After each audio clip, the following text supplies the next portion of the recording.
Hello everybody, welcome back to my channel. Today we're going to be doing some oil pastels from Faber-Castell. And yes, I had to go ahead and do some tests. And then I did some on some white paper, and then I did some on some tone paper. And so yeah, I had to see how they felt. And then I went to Black Bean CMS because of course he is the oil pastel king. And yeah, I had to go look at him. I had to see what the techniques he used. And so I tried some. Now, my camera didn't want to record any of the first parts, but yeah, and we came back. So yeah, this next one I decided to draw a character from. You guys know who this character is. If you don't know, look in the comments, or if you do know, write it in the comments so that the people who don't know can see it in the comments. But anyway, yeah, this character, the picture was actually in black and white, but I put it in color just to see what I could do with all these colors.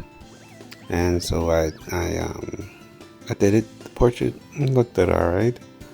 Of course, the reference is what you need when doing any art, really. But like the girl, it was with the reference, but yeah, I don't know, I was just trying new techniques and seeing how well they blended. That was the first one. I just tried to do it without blending much, and of course I blended with some. And then the first time I was just blending with my hands, and I didn't like that too much. It was kind of yucky. I felt, it's oil pastels. It just felt like oily crayons, and I don't want wax on my hands, So then for this next one, I tried to use, oh, you know who that is? Yeah, I'll give you a hint. His name is Miguel. Anyway, so yeah, here I'm trying to draw a landscape to see, is it better a landscape? Is it better portraits? I mean, it's a tricky medium to even work with. So I was trying to see if it blended well with my fingers, Q-tips. I ended up buying some tortillons or blending stumps. I don't know, blending little thingies you sharpen them with sandpaper. I ended up buying some of those. It worked alright. It worked pretty good. A Q-tip worked it got messy quickly. I mean, they all get messy quickly because it's oil pastel. But yeah, so I was looking on TikTok. I was looking on, I was looking for people who know oil pastels well, because I don't. And so I was trying to look around and see, and people are so good with these, it's crazy. I don't know how they do it. This medium is very chaotic. It doesn't allow you to, I don't even know, it has no precision. So it's kind of like you're either gonna put it on there, and it's very bright and bold and vivid, so you're either gonna put it on there or you're not gonna touch it at all. And so when I was building up the colors, trying to fix mistakes and other things like that, it was difficult, especially without the tips being, a actual point like a pencil. It was how I describe it is it was like blah. I don't know. Most people think blah. Most people say blah as like it's whatever, but this one is like, it's like Leroy Jenkins. You just go in and usually I'm like that. I'm like that. I'm either an archer in a game, or I'm a warrior or a fighter in the game, barbarian in the game. You just go in and wreck stuff. But these, I was not ready for how crazy they were. I worked a little bit with some when I was smaller, but I think they were cheaper. like, the pack of art supplies that has like bad color pencils and a ruler and a little kind of projector thingy and like some crayons and then some oil pastels and some watercolors, those little packs. And they're all, they get a job done. Maybe not the job done, but they get a job done. And so, I was struggling with that, trying to get something done with them. And, they were basically crayons with those. But these are real oil pastels.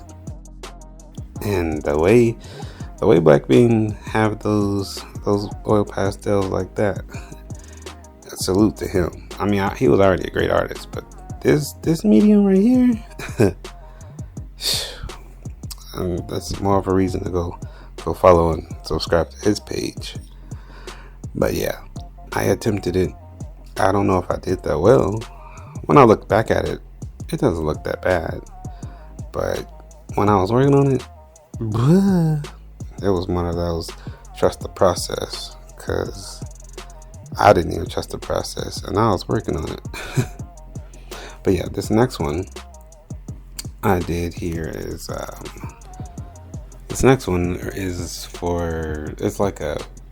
decided to do like a Bob Ross kind of painting, or I guess not a painting, a oil pastel landscape kind of thing with a person in the foreground. And what I wanted to do was I wanted to test both like portrait kind of thing and landscape. I wanted to have my mountains with my clouds and try to use the white, and the mountains with the water, and try to do that. And I kind of made my own thing up. I had some references, but I like to combine references. So take aspects from one piece and then aspects from another piece and try to put them together, try to match the lighting, all that good stuff. And so with these, they're not as forgiving as gouache paints or acrylic.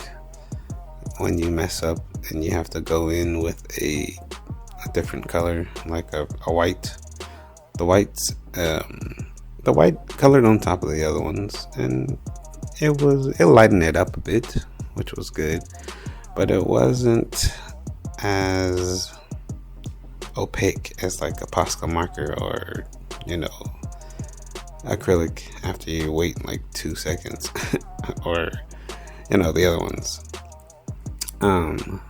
But it wasn't as bad as like oil or watercolor or something like that. It was a good middle ground. If I was to do this again, making a piece with oil pastels again, I think I would probably sharpen the oil pastels. Maybe just strategically painting or strategically drawing with the oil pastels so that they end up with a point.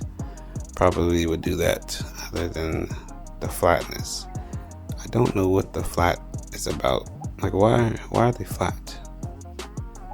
Is it just me, or I mean, probably is just me because I don't know how to do this medium. But isn't it harder to make it flat or draw with a flat surface? And then why we sharpen our pencils? Because it's kind of weird to, I don't know. But I would say they're very fun to do if you don't want to perfect, if you don't want to go in with expecting to perfect any like small details. If you want to just do like the basic shape of something and let that turn into what it's going to turn into, it's kind of a freedom there. It's like it's nice to let go of the structure, because a lot of times it comes together at the end, and then you can see what you made. But in in the in the in the middle of it, you really can't see what you're doing until you step back, because it's so, I don't even know how to put it. It's wild. It's like, I don't know. It's like watching the Tasmanian devil spin around and say, "Ah," and then you look back and you're like, oh, he was tearing up the corn maze to make a smiley face. But when you're in the corn maze, it's like, man, this little thing is just running around acting crazy. But yeah, I tried a technique with texture on the grass right there in the foreground, just to, give it some differentiation between the foreground and the back and the midground. Yeah, I didn't want to use a lot of black, just because, as a rule for myself and other art teachers told me to try not to use black, because sometimes it can make it look a little more flat. So you use like a darker purple and green or something like that, or just a darker color that's not black. And I tried to do that here a little bit, but each medium is different. Some mediums you can use black because that's it's allowed. It doesn't make it look any worse than it does without a black. And then there's also different materials. Some materials are like different brands. Different brands don't make your stuff look flat or anything. So yes, these oil pastels are, they were at a Dollar General or something like that. I think they're really nice. They're smooth, very pigmented, they just glide on the paper. They're very bright and bold. I think these are good for studying color theory. I for one, I'm a novice. I'm not even a novice. I'm terrible at color theory. This part looks, the water looks good. What is that? I didn't take it. I didn't take that class in college. I wanted to, but it wasn't on my schedule. So this last one, I wanted to focus on just a figure person, kind of blocking things, kind of keep things, I don't know, simple. I was inspired more by Andrew Kadima at this time, kind of painterly, kind of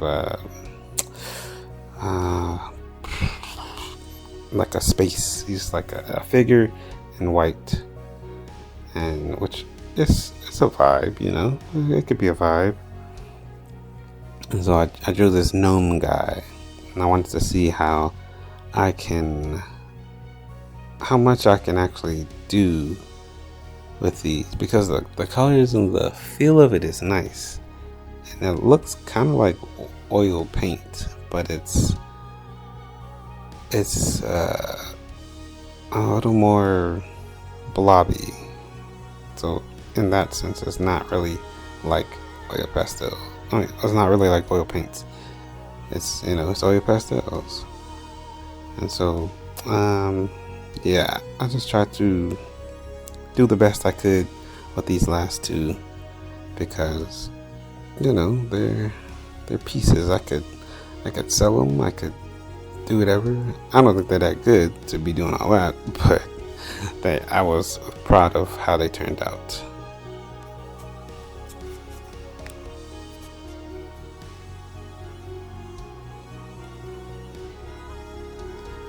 This guy I got from Pinterest, by the way. A lot of these I think all of them are from Pinterest, but I just combined and took different pieces of each and pulled them all together.